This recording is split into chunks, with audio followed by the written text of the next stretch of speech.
গাজার উত্তর থেকে দক্ষিণে আমরা ধ্বংস হয়েছি।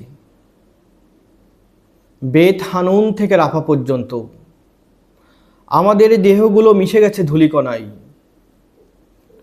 কখনো বা বাতাসে বারুদের মতো। কখনো কি বলেছি আমি আমার খুব কষ্ট হয়েছিল এভাবে বাতাসে মিলিয়ে যেতে? যখন আমার চোখগুলো কোটর থেকে বেরিয়ে গিয়েছিল আর আমি তারপর আর কিছুই দেখতে পাইনি। আমি কি কোনো অভিযোগ করেছি কারো কাছে? আমার দৃষ্টি কেন এত আগেই ঝাপসা হয়ে এলো?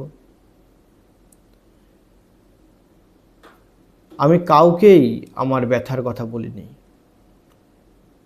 আমি শুধু বলেছি আমার 1.5 বছরের ছেলেটা, সে যেন অন্তত একটা রুটি আর একটু পানি খেতে পায়।